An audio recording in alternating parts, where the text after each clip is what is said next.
Sujet 123, 2019. Sujet pas évident, avec des choses qu'on a peu vues cette année. Donc on va commencer par la question 7. Calculer le débit, donc on vous donne en mètres cubes par heure, on vous demande en mètres cubes par seconde, il suffisait de diviser par 3600, ça c'était pas dur.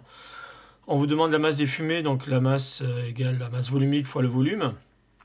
Masse volumique, on vous la donne. Le volume, on vous le donne dans le sujet. Ça fait 29 kg par seconde. Ensuite, la fameuse formule qu'il faut retenir. Alors moi, j'ai l'habitude de noter le delta E. Là, j'ai l'habitude de le noter Q, qui est l'énergie thermique, en fait, transférée lors d'une variation de température. Donc quand vous avez une variation de température, la masse, en fait, va créer une énergie. C'est une énergie thermique. Moi je l'appelle McDo, ça fait rire tout le monde, mais bon, vous avez MC delta T, ça fait un peu McDo, et on la retient facilement comme ça. Donc la MC est la variation de température. Donc j'ai ici la masse qu'on a trouvée tout à l'heure, 29. Petit c, on me le donne, ça fait 1000. Et la variation de température, alors normalement c'est la température finale moins la température initiale. Il faut faire attention, peut-être qu'il y a un signe qui ne va pas ici. 785 moins 705, on trouve au final 2 320 000 joules, ce qui fait 2,32 mégajoules. Ensuite, question 9, on me demandait... sachant qu'elle est... je ne la retrouve plus la question. On me demande quoi, sachant que la sa masse... Montrer que l'énergie EE évacuée est suffisante. Donc, je calcule l'énergie EE, donc MC delta. Température, donc la masse volumique toujours ρ, donc 1000. Ici, 110 divisé par 3600, pourquoi je veux le mettre en... c'est le débit par seconde, donc j'obtiens 1000 fois 110 divisé par 3 fois 4180 fois 20. 20, c'est la variation de température. Ça, c'est la masse, hein. Masse volumique fois le débit. C'est ME, ça. Hop, j'espère que je suis bien clair. Ça, c'est ME, hein. ME fois CE fois delta θ. On trouve donc 2 mégajoules. Bah, c'est un débit suffisant, hein, parce que ce débit-là est plus grand que les débits qu'on avait là. C'est ce qu'il fallait. Hein. Il fallait que ce débit soit plus grand que celui-là. Donc, il n'y a pas de problème. La suite, question 10. Hop, je vais centrer ma feuille. Débit total, hein, je fais la somme des débits. On trouve 370 mètres cubes heure. J'ai fait la somme des 3 débits. Je l'ai mis en litres par heure et en litres par seconde. Donc pour le mettre en litres par heure, je rappelle qu'un mètre cube égale 1000 litres. Donc ça me fait 370 fois 1000 litres par heure. Je le mets en secondes, donc divisé par 3600. Je fais une petite erreur d'écriture. Donc il faut 2 pompes en fait. Hein. Une ne suffit pas. D'accord ? Il faut 2 pompes parce que les pompes font 60 litres par seconde. Nous, on a 102. Si je mets 2 pompes, si j'en mets 2 des pompes, ça me fera 120 litres par seconde, qui est supérieur au 102. Est-ce qu'on garde la troisième pompe? Moi, je la garderai, parce que vous avez 2 pompes qui vont fonctionner. S'il y en a une des deux qui tombe en panne, vous pouvez toujours chanter, utiliser la troisième pour venir réparer celle qui est en panne. Et donc, d'un point de vue maintenance, hein, c'est assez intéressant de la garder. Alors ici, il fallait travailler sur la courbe. Donc je reviens sur la courbe, j'espère que vous allez la voir correctement. Vous avez ici les grandes vitesses, circuit hydraulique de charge. Donc vous avez ici à l'intersection 50, c'est la hauteur manométrique totale en mètres. Ici vous avez, pour les grandes vitesses, ici vous avez le débit en mètres cubes par heure, 215. Donc je l'ai noté ici, hein, 50 mètres colonne d'eau, et ici 215 mètres cubes heure. Je calcule mon débit en mètres cubes par seconde, donc je divise par 3600. P, donc on me le donne, hein, ρgh.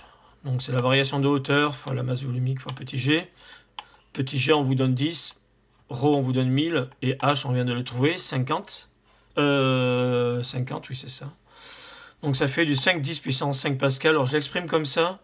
Ça me permet d'avoir l'équivalent en bar, en fait. Hein. Pour moi, ça fait 5 bars. J'aime bien avoir la notion comme ça. Donc pareil, un pH égale... Donc ça, c'est une puissance. Hein. Je l'ai mis. Quand je mets le petit trait là, c'est une puissance. La puissance hydraulique en watts est égale à la pression fois le débit.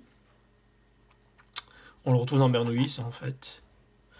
Donc j'ai 5 10 puissance 5 que je retrouvais ici. Le débit qu'on a trouvé ici, 0,059. Et j'obtiens une puissance de 29 000 watts. Question 14. J'ai refait un schéma un peu dégueulasse, mais vous n'allez pas m'en vouloir. J'ai plus beaucoup de papier en fait. Donc j'ai mon rendement ici que j'ai calculé de 0,94. Mon rendement que j'ai calculé ici de 0,8. Par contre, j'ai pas fait les calculs. J'ai ma puissance de 40 kW. Ma puissance ici qui est de 37,5. J'ai ma puissance ici qui est de 29 860, à peu près 30 kg. J'ai un rendement ici entre les deux 0,8. Là, j'ai une puissance hydraulique, une puissance mécanique et une puissance électrique. Puissance absorbée par le moteur, puissance utile, puissance absorbée par la pompe, donc la puissance mécanique. Et ici, j'ai une puissance hydraulique qui est en sortie de la pompe. La suite, donc mon petit 3 pour moi, c'est assez long quand même, dans l'ensemble comme sujet, je trouve. Je vais essayer de faire une seule vidéo quand même. Alors, la question 15, PA, c'est en pression atmosphérique. Donc, 1 10 puissance 5 pascal, 1 bar. J'utilise la formule qu'il me donne. Donc, je mets GPB ici. Je mets tout ça de l'autre côté. Je mets ρ, G en facteur. ρ G en facteur, ça me fait HA. Je passe ça de l'autre côté, moins HB. Ça, c'est déjà du bon côté.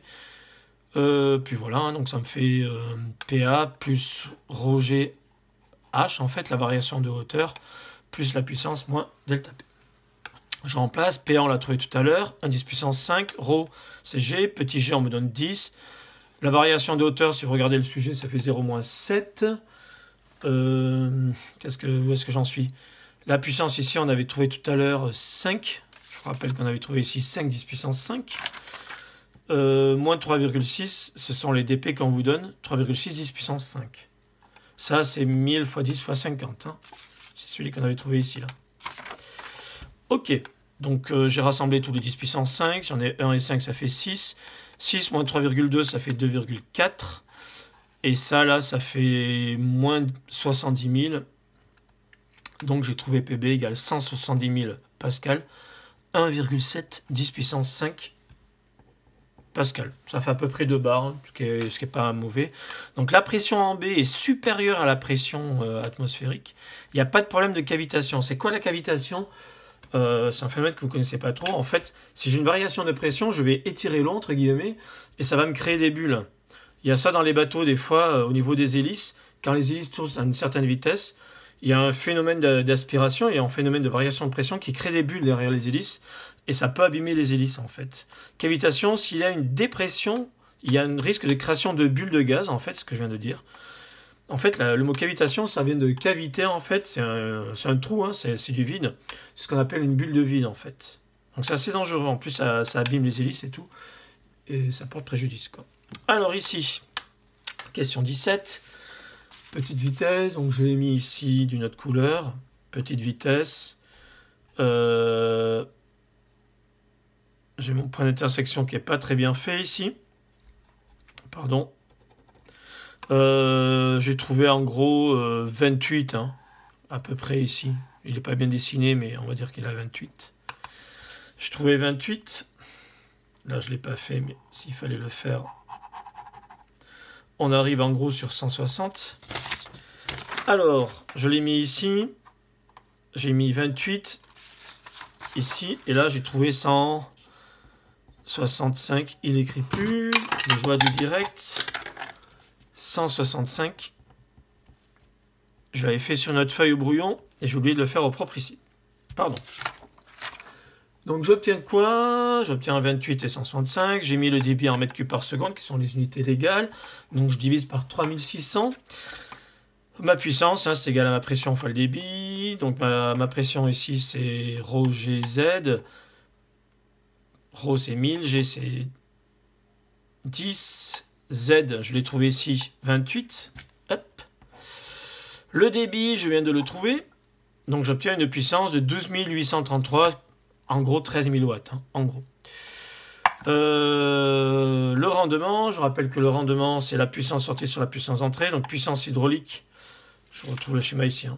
Puissance de sortie divisée par la puissance entrée. Puissance hydraulique puissance mécanique ici, ou puissance élect, en fait, si vous voulez, ici. Donc j'ai pH, PA. Puissance absorbée, donc j'ai un double rendement. Hein. Pourquoi j'ai un double rendement? C'est toute ma chaîne ici. Hein. C'est la puissance absorbée. Ici, j'ai la puissance hydraulique. J'ai un rendement de 0,94 et un rendement de 0,8. Donc, c'est le produit des rendements ici. J'en suis à la feuille 3, donc maintenant j'attaque la feuille 4. Il est long ce sujet. Alors, suite de la question 18. Hein. Hop, je vais le mettre comme ça. On vient de trouver ici la formule. Hein. Donc, je cherche PA. PA égale pH sur rendement. PA égale pH sur rendement. Je change ça et ça. Mon pH, j'ai 13 000, hein, il est donné. En fait, j'ai refait la feuille parce que moi, j'avais pris ce résultat-là. Mais en fait, on vous donne 13 000. Hein. 13 000 divisé par le produit de rendement, ça fait 17 000 watts. Environ.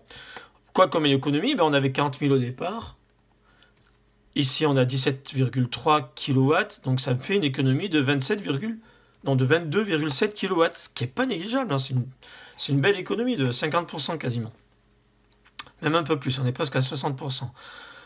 Par pompe à petite vitesse. Donc ça, c'est une économie par pompe. Donc si vous avez 2 pompes, vous aurez 45 kW d'économie, ce qui vaut vraiment le coup. Ici, donc on me demande de calculer avec les nouvelles conditions PB. Donc je fais la même opération. Donc ma puissance ici est égale à... Je remets, pareil que tout à l'heure, j'ai une variation de hauteur. Donc Roger, alors, je calcule P ici. Hein. Ça, c'est P, je l'ai calculé là. P, c'est ρGH, donc ρ, c'est 1000, G, 10 et H, 28. D'où il sort le 28? C'est le 28 qu'on a trouvé ici, à petite vitesse. Ensuite, j'obtiens PA. Donc PA, c'est 1 10 puissance 5, on l'a trouvé tout à l'heure. Ça, c'est le fameux ρGH ici. Donc j'ai 100 x 10. H, c'est moins 7, donc ça fait, comme tout à l'heure, 100 x 10 fois moins 7, donc ça fait moins 70 000. Ici, on avait trouvé 2,8 10 puissance 5, je le rapporte ici. DP, ça a changé, attention, c'est plus la même valeur, parce que j'ai une baisse dans les pressions, donc je vais avoir une baisse dans la perte de charge ici, moins 1,8. Je fais mon opération, je me suis préoccupé des 10 puissance 5, ça me fait 2 10 puissance 5, j'en ai 1 ici. 2,8, ça fait 3,8. 3,8 moins 1,8, ça fait 2. Ça, ça fait moins 70 000, c'est-à-dire moins 0,7 10 puissance 5, 2 moins 0,7, 1,3 10 puissance 5. Je vérifie si PB est supérieur à la pression atmosphérique pour ne pas avoir le problème de cavitation. PB est égal à 1,3. P atmosphérique égale 1. 10 puissance 5, bien sûr. Donc 1,3 est supérieur à 1. Donc on n'aura pas de problème de cavitation. Voilà, je me suis arrêté là. J'espère que c'est la dernière question. Je suis en train de me demander si c'est vraiment la dernière question. Ah non, il y avait une question 19. Je l'ai mise où, celle-là? Je sais plus où je l'ai mise. Calculer la pression PB. Ah ben non, je l'ai faite. Hein. Question 19, elle est là, excusez-moi. Donc il y a tout. Le sujet est assez long. Hein. Assez long, beaucoup de questions. Mécanique des fluides, pas évidente. Je recherchais des débits. Tout ce qui est thermique en première partie n'est pas évidente non plus. Le tracé ici est relativement simple. Hein. Il suffisait de chercher les points d'intersection pour avoir la hauteur manométrique ici, en mètres. Hein. Ici, le débit en mètres cubes par heure. Donc voilà, bon sujet, je trouve. C'était le sujet de l'an dernier. Bon courage.